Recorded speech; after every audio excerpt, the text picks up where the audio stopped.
That's right. It is Flyers game day, brought to you by Betway. Jason Martinez, Brian Smith. What is this, the Winter Sports doubleheader today? A little Sixers action earlier?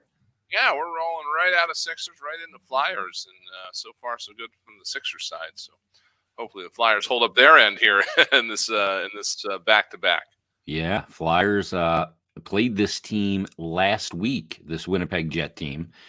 Since then, Brian, they've lost their next two games, as had the Flyers, but Flyers did go to overtime.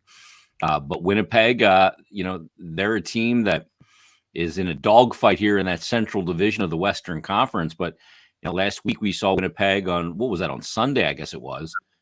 We see Winnipeg on Sunday. Flyers go down 3-0 in the game. They end up losing that one 5-3. But since then, they go to Nashville. They lose 2-1, and then they lose at home against Buffalo 3-2. Connor Hellebuck played in both of those games, but I imagine we'll see, as they call him, Helly tonight. Yeah, Flyers, again, they missed out on him last week, and there was certainly didn't mind that, but they've got two good guys, whatever way you put it. But yeah, he's a tough one to crack, and the Flyers again, as of late, their offense hasn't been what it was back at the start of the season, but also it hasn't a world-beating offense. So it's a situation where they're going to have to try to find ways to make his life difficult and get a couple by him. Yeah, the Flyers lost on Tuesday night to Los Angeles. That was the 4-3 overtime loss. And then they lost on Thursday night in Minnesota 3-2, also in overtime. So they picked up 2 points in there. It's basically like going 1-1. But for the guys on the team, and one team wins, one loses, you come out with a salty, happy about it. And this is the last game before an extended break. They have their pre-All-Star break coming up after tonight, and then the actual All-Star break. So this will be the last game until February 6th, if you can believe it, which will be a week from, that's basically 9 days from now. You're going to have 8 days between games where you don't have any games and chance to relax and kind of unplug for a bit before, the final stretch of the season. But, you want to go into this break feeling pretty good, and it'd be nice to beat a team like Winnipeg on the road. Yeah, absolutely. You want to try to get that last game, get a win in the books, just so you're not sitting on it for a while. But Flyers again have gone through a pretty good part of the schedule here, where they've again all three of these teams in, like you said, dogfights in their respective divisions. Minnesota's right there as well with Winnipeg, and then LA out in the Pacific. With these two overtime wins, Flyers are right there against teams that are in contention in the West. And so, they're just looking for probably a lot of the same kind of effort tonight as they had last week against Winnipeg. That too was a 1-goal game when you discount the empty netter. And it was just more of a situation where it just, it didn't make it to overtime, obviously. Flyers were definitely knocking on the door in that one too. But, it's 3 games in a row here where John Tortorella has liked a lot of what he's seen from his team, despite it not resulting in any actual wins. And, like you said, might be the ones to get one here, so they have it on their way out to this break. Let me give you some numbers here real quick. If I told you player X in his last 18 games had 12 goals, 11 assists, and 23 points, +5, playing basically 20 minutes a night, 2 game-winning goals, 7 even-strength goals, 2 power play, and 2 shorthanded, you go, man, that player's on one hell of a heater, wouldn't you? Yeah, you would think. The odd part about that is yeah, it definitely is, because the player X is player Travis Konechny, and in the first 10 games of that 18 games, he had 20 points. He had 12 goals and I guess 8 assists, and that was 20 points in those 10 games. But in the 8 games since, he's only got 3 assists.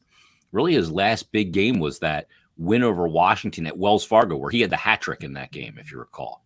Mm-hmm. And, since then, that next Washington game, which was a win for the Flyers, he ended up pointless in that one. Obviously, he was pointless in the Boston game because nobody scored a point. They got shut out. And then he had 2 assists against Anaheim. Then he was pointless against Chicago. Maybe pointless is like a weird word to say, but he had an assist against Detroit. And then he went pointless against Winnipeg, the Los Angeles Kings this past Tuesday, and Thursday against the Minnesota Wild. So, 18 games, 23 points is good, as my thing clicks on. But it's the last 8 games where he's hit a tough patch in the season. And he's got a wall he's got to break through. Yeah, exactly. And it's typical ebbs and flows in the course of a season. It happens to everybody. You don't never have a guy really that aside from maybe the McDavids of the world and stuff that are just lights out for an entire season. So it's to be expected, and that's part of TK's progression here is that he's been through some lean years in the last couple, and now he's got himself pointed in the right direction again. And now you just got to figure out how to handle those sorts of situations, and just not let yourself get too far away from your game, and not squeeze your stick too hard, and just keep doing the things that got you to that point. And eventually they're going to start going in again. You just don't want to change too much. Yeah, that's the thing. You just the one thing, the big difference, and we heard Torts talk about it. I talked to Danny Breyer about it on Flyers Daily about the the sessions he had with TK about getting to the inside and getting to the net more, and the difference that it's made in his game both inside and out. And then you couple that with an all situations player. You're one of your top power play guys. Yeah, he's one of your top 5-on-5 all situations players now, and he's also one of your top penalty killers in all situations. So there's a lot more responsibility there. There was going to be a wall at some point. Now he's just got to scale it and try and get back, to contributing on a more consistent on the score sheet, because they desperately need him to do so. We'll talk about the line combinations coming up in just a bit, but TK, a big part of this thing. And, they need to get him going once again here. It'd be great to get him going in this final game before the break, Bri, but certainly when they come back from the break, he's going to have to be recharged. Yeah, absolutely. And it's the one thing that this break is not like some past years where Flyers were cooking along in past years when they got to the All-Star break and hit the break, and they were never quite the same on the other side. So they don't have that this year. But with somebody like Konechny, again, you just you don't want to change too much about what you've been doing all year long. Because when you start doing that, you start getting away from the things that made you successful in an effort to get back to being successful. And then you realize that some other things aren't working, so you're trying to get back to where you were. Just keep on moving straight forward, and that's again, that'll be a part of what he is getting used to here at this level through this last couple of seasons. But again, you're right, this is going to be a good time for these guys to kind of recharge and hopefully come out pretty hot on the back end of this. You got a 4-game homestand coming out of the All-Star break for them, and then they go on the road for 4 out to Western Canada. So it's definitely going to be a lot of coming up in the month of February. They've got at least 1 week-long trip in each of the last 3 months of the season. So there's not going to be the situations where they're home for a couple, on the road for a couple, but they've got some big trips to take as well. So get rested, get kind of mentally recharged for this home stretch, and then again, we're going to see where the end of this season takes the Flyers, and see who's here and who's not, and just kind of ride that all out. Yeah, that first 8 games are back. 4 straight at home: Islanders, Oilers, Predators, Seattle, and then 4 on the road: Seattle, Vancouver, Calgary, Edmonton. To me, is a really interesting little block of the schedule for sure. But there's a game to be played first. That is tonight in Winnipeg. Let's take our first time out here on the pregame show. We're getting you ready for Flyers Jets. It'll be the last hockey for about 8 days. So enjoy it tonight. We'll be back after this. You're listening to Flyers Game Day, brought to you by Betway on the Flyers Broadcast Network.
a little Flyers and Winnipeg Jet hockey here on this Saturday night, and get a little break, a little reprieve before the stretch run of the season.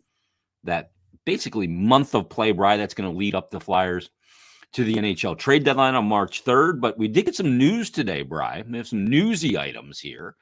Zach McEwen, in that scrap the other night, in that game with 4 scraps in it, McEwen had that upper body injury. We come to find out what that is. And we get the note from President of Hockey Operations and General Manager Chuck Fletcher that Flyers forward Zach McEwen, he underwent successful surgery today for a fractured jaw. And the surgery was performed by Dr. Guy Lanzi at Cooper Hospital University Medical Center in Camden, New Jersey. And his recovery time is approximately 5 weeks, which basically takes you right up to the deadline. And then, it's funny because McEwen's a player that some teams have kind of looked at. We've heard a little bit of noise around him in regards to maybe Edmonton, some teams looking for some depth and some scrappy and some sandpaper. But the Flyers going to be without Zach McEwen now for the next 5 weeks. Yeah, and again, I wasn't sure how to take that announcement because a lot of times, with a broken jaw, there's things you can do, and you guys try to, play while it's healing. They put a full shield on or whatever. But bubble. Yeah, sounds like maybe that's not the case with this particular injury. I tell you, that's one way to ruin your All-Star break. That's for sure, is having something like that happen. I'll tell you how you take that news if you're the player that has it, with a milkshake. Because that's what you're eating. Right. Yeah. Steak and potato. That ended up the way it did. Still don't really have any sort of further news on what precipitated all of that. Why that kind of turned out the way that it did. But yeah, it's going to be finally. We talked about it. 17 games last game with the same group. Finally going to change out of necessity. So we're going to go 11-7 tonight, and Justin Braun will slot back into the lineup. He'll be the 7th defenseman. We'll see where they go, how they cycle this through, and but it's just one of those situations where the Phantoms are in a back-to-back. They are red hot. They're trying to secure a playoff spot. Flyers are in Winnipeg, which is not the easiest destination. So go 7-7, go 11-7. Let's get through this game. We'll get home. We'll figure it out on the other end. You mean there's not 6 direct flights a day from Allentown to Winnipeg? See how you have to do that. Yeah. Planes, trains, and automobiles. That's how you do it. Snowmobiles probably up there. Yeah. 26 there tonight. Is that the? Oof, yeah, dog sled for a link. That's how you get to the rink. You don't call a cab from the airport there. You call a dog sled. That's how they. Uber dog sleds is a big thing. Yes. Alberta and Manitoba at this time of year. Unbelievable. No Wade Allison tonight as well. He went out in that game. He did come back after his scrap. It wasn't much of a fight. It was kind of a punch and fall on the guy. But he ended up leaving the game with a lower body injury. He is not back tonight as well. We don't know how long Allie's out for, but we're hoping that, it's just maybe he's just a little precautious tonight. And when you get back from this, little break here with the All-Star game and everything, that he can get right back in there and get back to his season. Right. Yeah. And again, with his history, you just don't want anything whatsoever to be in his way. You don't want anything that's going to keep him out for an extended period of time. He's just had the worst luck in terms of injuries coming, not just while he's been pro, but even going back to college. So you feel for the guy, but hopefully whatever it is, it's not too serious, and he'll use these 8 days to get back into playing shape and be good to go. But again, just a tough break for him that you hope he can overcome real quick. The crazy thing about his injuries is it's never the same area. Right. He's got his body's like a bingo card, B7. Oh, hip tonight. Operation, right? Yeah.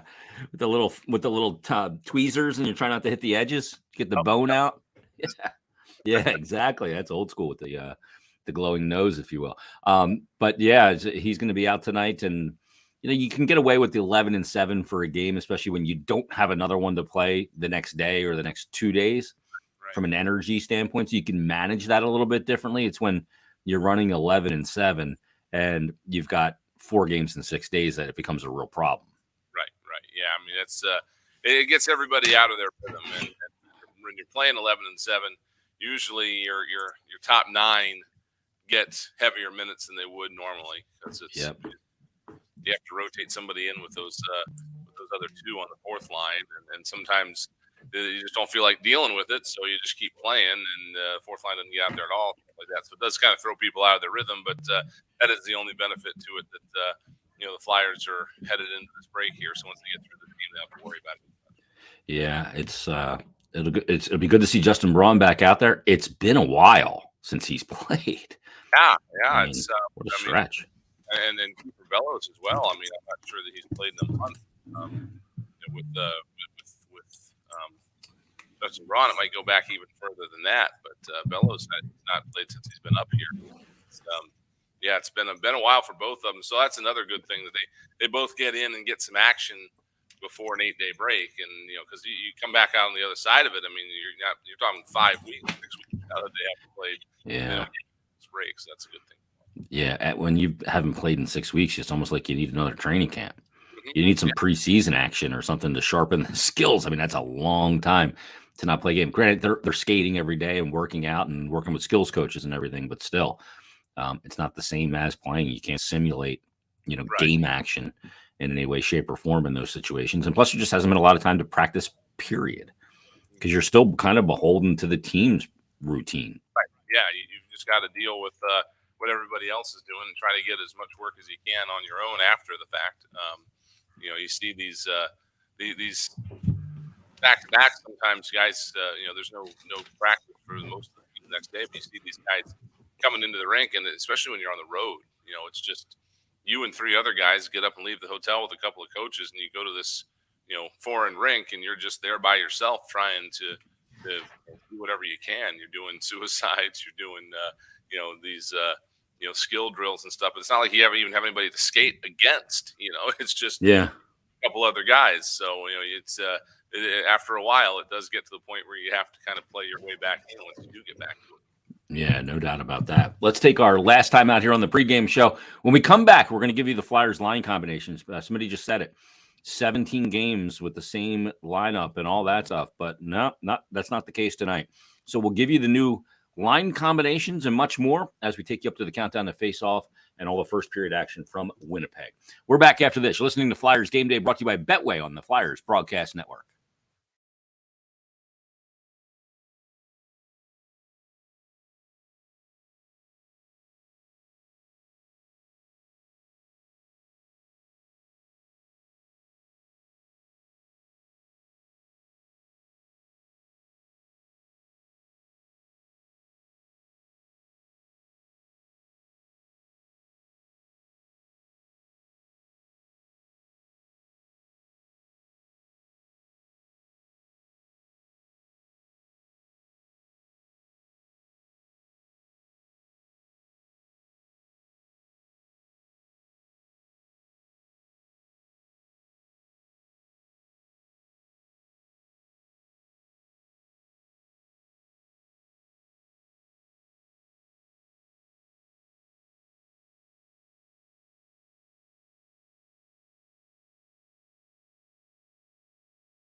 We are back as the Flyers are set to wrap up their schedule here for a little break coming up, 8 days between games, and Flyers and Jets tonight in Winnipeg, right? Let's get to these line combinations because this is, for the first time, it's not chalk. The top line is going to be Noah Cates in between James Van Riemsdyk and Travis Konechny. Then you're going to have Scott Lawton centering Kevin Hayes, and it looks like Owen Tippett. Morgan Frost, Joel Farabee, and Patrick Brown. And then the two extra forwards are Kiefer Bellows and Nick Deslauriers. Now, you have some versatility there because Brown can move into a center position down with, Deslauriers and Kiefer Bellows. And then your D pairs. How about Provorov and Cam York, Tony DeAngelo and Travis Sanheim. And then you have 24 and 61, which is Sealer/Braun, and 55, which is Rasmus Ristolainen. So interesting combinations. Just try Ristolainen on that third line wing or something like that. Yeah, remember that, the Sam Morin treatment? Yeah, let's see what happens. Look what he's been doing lately. Hopping up in there. We saw that one back check that he had. Mm-hmm. What the heck? Why not? I don't know. It doesn't seem like that's likely to happen. But yeah, again, it's just a situation where they want to make it through here and try to just get through this game and have a solid effort, and then they'll get home and they'll have a better plan for whatever's going to happen coming back out of this break. But they're going to have to again look at a few different things. Kiefer Bellows is on the roster, which that's good. They can't send him down to the Phantoms, I don't think, anymore without him going through waivers again. So we have to see what happens there. And also again, what's going to happen here down the stretch? Like, the Flyers want to take a look at the Tyson Forrester or something like that. Anybody else down there at some point after the deadline? Maybe I know they want to keep him there with the Phantoms as long as they can. But maybe at some point you want to get a look at him. So we'll see what happens. But it's again, it's been good injury luck for the Flyers over the last month or so, and it just kind of finally came the other way for them. Yeah, after horrific injury luck in the offseason and into the beginning of this season. Forster, by the way, going to head to his first AHL All-Star game, hopefully his only. 40 games played this year. How about 15 goals, 13 assists, 28 points, 34 PIMs, and he's a +4. So he's performed really well. He's taken his game to the next level. And when we get to the deadline, pending what happens, we could end up seeing maybe we can see Tyson Forster, make his debut this season. I mean, again, one of these weird things that is in play in this situation is what they call clear day in the American Hockey League, and he's got to be on the American Hockey League roster at the NHL trade deadline in order to be eligible for the playoffs there. Yep. So certainly wouldn't be a surprise if he stays there at least through that. If the Flyers, what they're expected to do, I would think, would involve Van Riemsdyk going somewhere else, and who knows who else might get a look. If they do anything crazy with any other pieces going out, then you might see, okay, Forster's going to come up. He's going to get some good bit of time in the NHL level, and then once the NHL season is done, he can go back to Lehigh Valley and play in the Calder Cup playoffs there. So, there's a couple of different weird things there. But, yeah, you're right. It's just going to depend on what the Flyers look like after that deadline is come and gone. Yeah, and as we mentioned before, Justin Braun draws back in tonight. It's been a while for Justin Braun. Matter of fact, the last game he played was on the 2nd of January. It was against Anaheim. He played that game. Played 14-29 that night. Prior to that, he did play right before the Christmas break. He was pretty regular at that point, played on the 11th, 13th, 15th, 17th, 20th, 22nd, and then on the 2nd. But now it's been, 3.5 weeks since he's played a game. So we'll see how they parcel out these minutes defensively. I think a big key tonight, though, Bri, is with this uneven bench tonight, do yourself a favor, make it easier on the coaching staff and stay out of the box. Yeah. It's already that. And, I don't hate Braun being out there anyway. Just we saw how big this Winnipeg team is when they were here last. I mean, they've got some giants out there, and Braun's well versed in dealing with that. So it wouldn't surprise me to see him put out in certain situations against the Scheifele's and stuff of the world. But again, the Flyers played this Winnipeg Winnipeg team pretty well last week. It was just a matter of coverage on a couple of occasions. And so tonight they're just going to have to try to figure out how to do that again with an unconventional lineup and groupings that, unfortunately aren't as familiar with each other as they have been playing together for the last few weeks. Yeah, I mean, that's the thing. Justin Braun, having played all those years in San Jose, has played a lot of big, heavy hockey. That's what it was out there in California with those teams and in that division, and, those playoff series that he was in, a lot of big, heavy teams. And you're right, this team, this Winnipeg team, rather, is a team that, Pierre-Luc Dubois didn't really show much in that last game against the Flyers. He's having a really good year, but, you're dealing with Kyle Connor, not a big guy, but a great, shooter. Scheifele, a big body. Morrissey, Blake Wheeler is a real big guy. Adam Lowry. You got to deal with some size here, and I think they're going to deal with Connor Hellebuck tonight as well, trying to end their skid. And Hellebuck's having an unbelievable year, 23-14-1, 2.40 goals against average, and a .924 save percentage, 3 goose eggs on the season as well. One of the elite goaltenders in the league, so it's not going to be easy getting anything by him. It is not. Yeah, you've got to be at your best to be competitive with this team, and the Flyers are already out of sorts just with the lineup. But I have to laugh here because I'm already seeing some overreaction to Patrick Brown being on the third line. It's like, look, again, just getting through the night here, boys. Yeah. this is not a over. This is the Flyers in Winnipeg. That's far away from here where their other players are. Just get through the night. That's all we're doing here. Yeah. So we'll see how they go. Everybody gets you get some chances when guys are jumping out of the lineup. So maybe some guys get some chances here to get some different looks and get some umph in their game. Yeah, Patrick Brown's a guy who wouldn't. I don't know how much wing he's played. He's more of that traditional bottom six centerman. Can kill penalties and kind of versatile guy. They were like, "Hey, can you play wing tonight? Because you don't have many other options." Yeah, it's either you or Bronner. There isn't many options. All right, let's we'll get more details coming from Winnipeg, from a very chilly Winnipeg with Tim Saunders and Steve Coates. They've got the countdown to face off, followed by all the first period action between the Flyers and the Jets. You've been listening to Flyers Game Day, brought to you by Betway on the Flyers Broadcast Network.